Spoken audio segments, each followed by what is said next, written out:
Okay, peeps, welcome back. So today we're going to be talking about our dividend portfolio reveal for October of 2023, our monthly passive income, and what we bought, what we're basically positioning into. Let's get it. So first thing I want to pull up here is the M1 Finance account. As you guys can see, we are on the dividends tab here. So we're taking a look at the month of October from the start. We got 4 cents from PFLT, 11.21 from PDI, 1 cent from Beto. We no longer have this position, although it did end up going back up. So I suppose we probably should have waited to sell for profit, but that's okay. October 11th, we got TLTW 237. TLTW is basically like a bond covered call ETF. Is pretty much what it is on the 20-year Treasury bond. We got 586 from MPW, 1 cent from Philip Morris Capital, or International, I mean. Just so you all know, we do still have MPW. We do want to buy more shares. We're just not really sure if we want to do it yet. So we're kind of still waiting to see how these prices are going to play out. We got 577 from Leggett & Platt, 57 cents from Horizon Technology, 385 from OARC, $1.02 from Apple, 745 from NVIDIA, $317.01 from Tesla, 1 cent from PSEC, 545 from Ellington Financial, 282 from USOI. Again, this is the futures traded crude oil ETN. 439 from Brookfield Real Assets, 1710 from TWO, and 2213 from GSBD. Now, all of these positions that we got paid from are monthly pairs, with the exception of MPW, Leggett & Platt, Philip Morris. Those are quarterlies. And also TWO and GSBD, those are also quarterly paying dividend stocks, which is why the amount is so large. So that's the M1 Finance account. That total is 407.03 for the month. And if we go over to Robinhood, we'll just go ahead and click through these real quick. So you guys can see that we got paid $15.50 from OARC on here. And we got paid from Clip on here. I believe it's here somewhere. Give me a second. Here it is right here. So pending $104.95. Now I want to show you guys something that's interesting. So check this out. So we got our payment pending here, right? But if we go over to Webull, as you guys can see here, under the dividends tabs history, there's nothing showing up from Clip. And what's even more odd, I just noticed this when I looked at this portfolio this morning. You guys can see that the distribution amount is not listed here. There's no little button to click on. However, that's okay, because if we go over here to the CoreAnshares website, you guys can see that they basically tell you right here what it is, so just shy of 70 cents. So back to the Robinhood portfolio, we still have 50 shares of Tesla here. We received a dividend payment of $28.85. And Apple, we got $6.31. We have been accumulating quite a bit of Coney recently. We're pretty bullish on crypto at this point because, again, the halving's only 6 months away. So when Bitcoin pops off, Coinbase is going to pop off, and therefore Coney is going to pop off too. So we got $15.11 from them on their $1.20 per share dividend. Click on GUI here. You guys can see that we got $3.12 from GUI. Go down to AMZ. We got $5.70 from AMZ. And that total for the Robinhood portfolio comes out to $179.54. Now, this would actually be more, except, with the Defiance ETFs, except they're not going to pay until, I believe, the 3rd. So we won't get paid from those until next month, unfortunately. So now we're going to go over to the Webull app. We'll go down and click on the dividends tab. And as you guys can see here, We got paid $28.12 from OARC, $6.69 from APLY, and $75.84 from NVIDIA. The clip dividends have not popped up yet, but we pretty much already calculated those. As a matter of fact, we can go ahead and recalculate it now, just so y'all can see what it's going to be. So I believe the rate was 69.6. So 184 times 0.696. So basically, we're going to get paid $128.06 from Clip on this platform. So all these numbers have been added up. This comes out to $238.71 on Webull. And we did also make $15.78 from selling both Enfly and FB, which is the Netflix and Coinbase Yield Max versions, for $15.78 in profit. So if we add all this up, it comes out to $825.28 plus $15.78.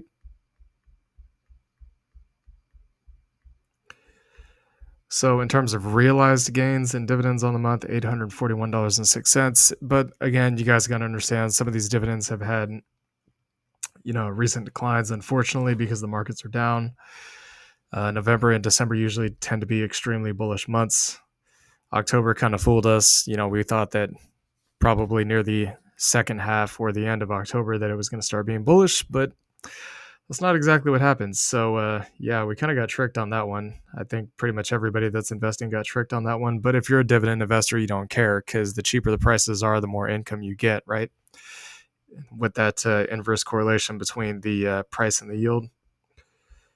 So going back here to the portfolios, if we go to our crypto portfolio, you guys can see that we are actually in the money on these positions. We have been adding regularly 5 days a week to these positions without fail, without ceasing. You guys can see that if we sold currently, we'd be up $255.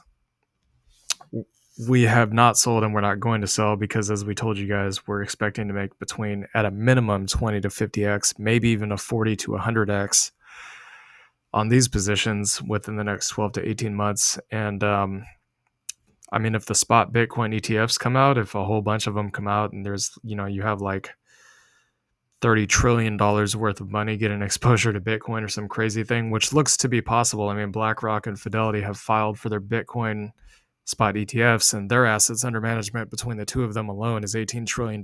So it's possible that LTCN and BCHG could actually massively surpass the previous all-time highs. You could be talking as much as an 80x on BCHG and a 200x on LTCN. And I'm not trying to go moon boy mode here, as they call it in crypto, but again, if you have between 18 to 30 trillion dollars in assets getting exposure to some of these Bitcoin spot ETFs, well, we all know that Bitcoin moves the market, it moves altcoins, and if Bitcoin absolutely moonshots because of that, well, you already know what altcoins are going to do. So this is the realized amount that we have on the month. Now, if we had chosen to take profit, which we're not, because it seems kind of silly to take a 10% gain on something that could do like a 5,000% return, we would have actually been up 1,096.1 on the month. And again, if the Defiance ETFs had paid us this month instead of next month, you'd be taking a look at maybe like another $70 or something. So maybe as much as 1,160, but that's okay. So kind of where our head's at is basically we've kind of switched our mentality from trying to get an even amount of shares to in each of these positions to an even amount of payouts every month. So kind of what we're looking for at this point, we're not necessarily looking for a particular share count. What we're looking for is for each of our positions to give us between, I would say, like $25 to $30 a month minimum in each position that we have. So we've pretty much done that with the Defiance ETFs. We've done that with Clip or Tesla and Aptly. We're getting pretty close on Coney. Then we'll get GUI and AMZ up to speed. That's the goal there. If we go back to the M1 Finance portfolio, as soon as it loads,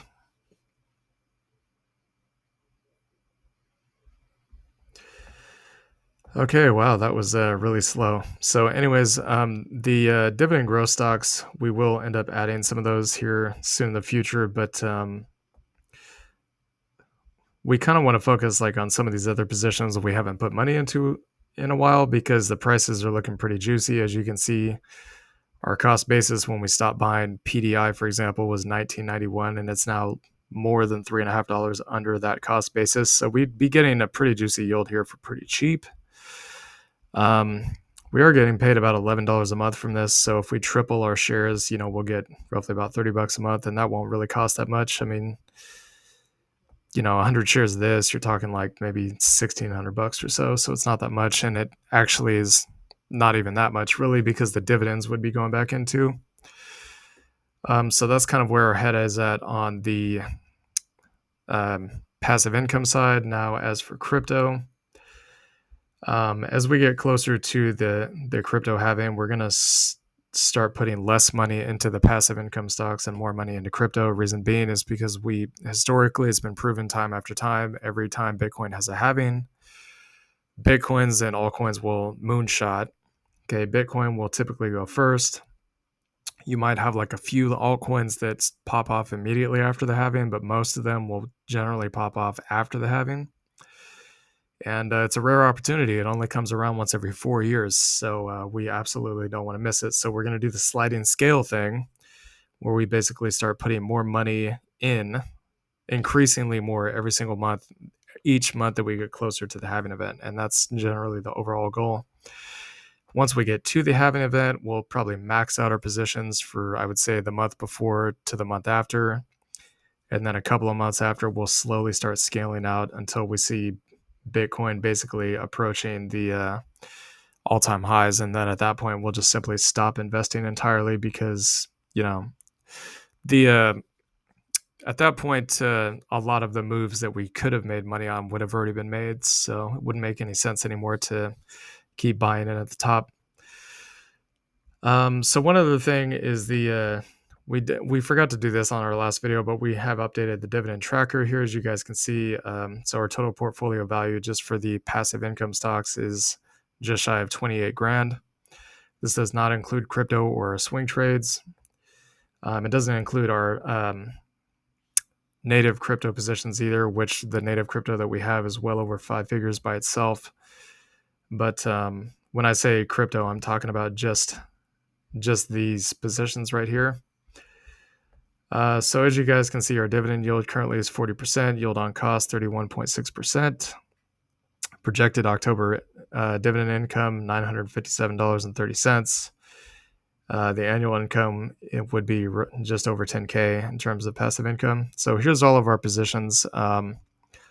A lot of these have actually remained the same. A lot of them are out of the money, unfortunately, because the markets have been getting kind of killed lately. We went from 4,600 on the S&P down to 4,150, so that's roughly about a 10% drop. I mean, that's a pretty huge drop for the indexes.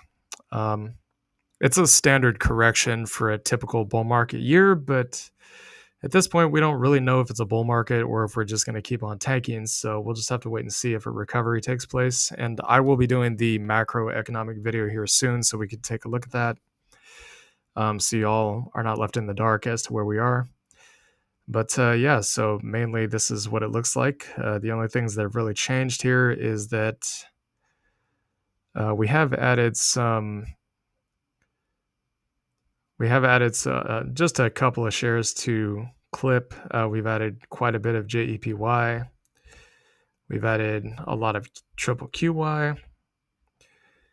And I believe the last time since we updated this, we added also some GUI, AMZ, and Coney is kind of the main ones. So yeah, not really much else has changed here. But again, we're kind of trying to shift with the markets. Nothing's ever set in stone. If the markets are bearish, we have to change our perspective based on that. If they're bullish, we have to change our perspective based on that. It kind of really depends on what the markets do, as how we choose to strategize according to things. So anyways, this is our October dividend portfolio and our kind of our goals going forward. So hope you all enjoyed the content. Please like, comment, and subscribe. and we'll see y'all later. Peace.